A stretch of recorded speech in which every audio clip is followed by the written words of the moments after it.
Hello everyone. Let's ask ourselves, how do visual illusions work? So let's just start with a typical visual illusion. So here's one. So it's a photograph that it looks like the weird color filter that was applied to it, right? There's a car in the middle of the photograph. It's an iconic British car that's blue, right? Well, of course, let's blow it up a little bit, see what it really looks like.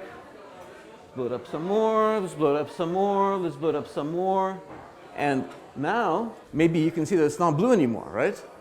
Was it a mistake that your brain just made? Was it a bad mistake? Do you regret having perceived it as blue earlier?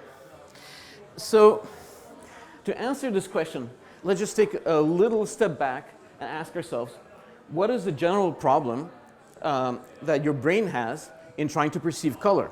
So, very schematically, there's light, it bounces off surfaces of objects, and then it reaches our eyes, okay? That's how we see things.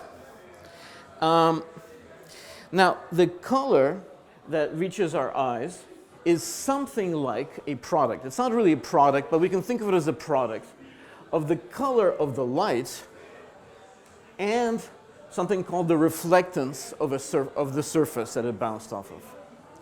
Okay? Generally, you don't care about the color of the light, but the reflectance of a surface is actually what we call the color of an object. Let me give you concrete examples. Let's say there's red light that reaches your eye. So this could happen because there's white light that bounces off a red surface, and then red light reaches your eye. But it could also happen because you can hardly see this picture. It's a person kneeling next to a lamp, a red lamp. But so it could also happen that there's red light that bounces off a white or some other light-colored surface, and then red light will also reach your eye. So it's actually an ambiguous situation. So if red light reaches your eye, is it because you're looking at a red object in white illumination, or you're looking at a white object in red illumination? Or, as you can imagine, there are many other possible combinations. Let me give you another example with dark and light. So a bright surface under dark light will send the same energy of light to your eye as a bright surface under dark light. And you can see this very clearly here with these two tiles. So probably your first perception is that this is a black tile and this is a white tile, but they're actually the same shade of gray in this image. I don't know if I can convince you of it, but if you connect them, they're actually the same shade of gray. If you cut them out and you superimpose one on top of another, they're the same shade of gray in this image. There's this example, which I think is better known. Maybe some of you have seen this one before, right? So there's this nice checkerboard here. There's a cylinder that gives off a very vague shadow. You see, there's a very vague shadow. It's even hard to see, right? But it turns out that this little patch here is the same shade of gray in the image as this patch here. That's hard to believe because you perceive this one as dark and you perceive this one as light. But once again, if you superimpose them one on top of the other, you would see that it's the same shade of gray in the image. So this is your brain taking a very ambiguous situation, right? You have no idea what, all you know is how much light is reaching your eye. And a priori, you don't really know the color of all of these surfaces. This is the problem that your brain is solving. And this is your brain at work trying very hard to solve this problem. And so one strategy, and I'm going to describe this in a very general way, is to perceive color and brightness by comparing an object to its nearby spatial environment. So, in other words, you perceive stuff relative to other stuff, okay? You perceive the brightness of this patch here relative to the dark, relative to the dark area here, and you perceive, and that's why, and because it's brighter than the dark area around here, you perceive it as white. And you perceive this also relative to its environment. And because it's darker than its environment, you perceive it as dark. It's actually a lot more complicated than that, but that's sort of the general idea. And you can see how it's more complicated than that because, well, you can actually demonstrate from things like this that there's a more complicated analysis that takes into account the geometry of shadows. And finally, our blue car that isn't really blue, blue and yellow are, in a certain sense, at least in a part of your visual system, opposites. So gray, this is actually gray in the image, as compared to the yellow, you perceive the contrasting color to yellow is blue.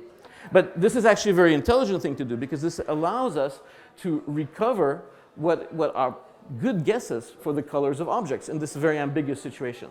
There's probably a good bet that this is brighter than this and that this is brighter than this. Let me show you another. So here are two patches of light. They're oscillating in phase. So one is bright, the other one is bright. When one is dark, the other one is dark. Right? I'm just going to make a very, very small manipulation. I'm not going to change at all the oscillation of the patches. I'm just going to add little borders, just little borders to the patches. That's all I'm going to do. They're still oscillating in phase, okay? But you actually perceive them completely out of phase, right? And that's because when one is becoming brighter, it's going farther away from the color of this little border. And when this one is becoming brighter, it's getting closer to the color of the little border. So you're actually just perceiving the relationship between the brightness of the patches and the border. So if I remove the borders, you perceive the actual brightness. But as soon as I add the borders, as soon as I add like a little reference, just tiny, tiny rings, you perceive with respect to those things. So the same kind of thing. So I'm maybe stretching it a little bit, the analogy. But the same thing applies not only across space, neighbors in space, but also neighbors in time. You perceive things relative to things that you saw just a little while ago. So here's an example. This is a nice example of this effect. I don't know if you guys know this illusion. Okay, so it's really important to fixate the cross. Please don't look anywhere other than the cross. It's really tempting to look at the faces directly. Don't look at the faces directly. Please just look at the cross. Okay, do you see something weird? Does anyone see anything weird? Okay, do you see these weird caricatures? Okay. If you cheat, if you look at directly at one of the faces, if you look at one of the faces directly, you will see that it's actually a famous person and not a caricature. Some of them are kind of weird, even without being a caricature. But these weird effects, it's not completely clear, but they're thought to be due to the sequential nature. You're comparing the features of the current face to the features of the previous face. If the eyes are a little bit bigger, then you perceive them as a lot bigger. That's where the caricature effect comes from. Same thing for shape. So here's a door, okay? You're often interested in perceiving the shape, the real shape of an object. So here's an object whose shape remains constant, but you see it, the projection of it, the light that falls onto your eye is different for these different orientations, right? That's really simple, right?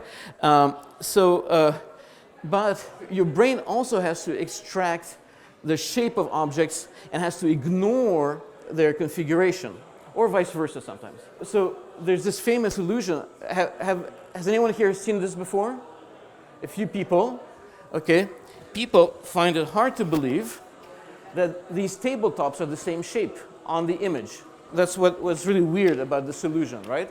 So the only way, if you haven't seen it, the only way I can convince you is by cutting them out. Yep. So when you take them together, they're actually the same shape, right? So why do they appear to have such vastly different shapes? It's I would have liked to have invented this illusion, but it's not me. It's a famous American psychologist, Roger Shepard. So what's going on? Your brain is trying really, really hard to reconstruct the actual shape of these objects, and it's using rules that are too complex for me to get into right now. But the difference, the different shapes that you perceive, the different three-dimensional shapes that you perceive from the same two-dimensional shape is a sign of the work that your brain is doing to interpret two-dimensional images as three-dimensional objects.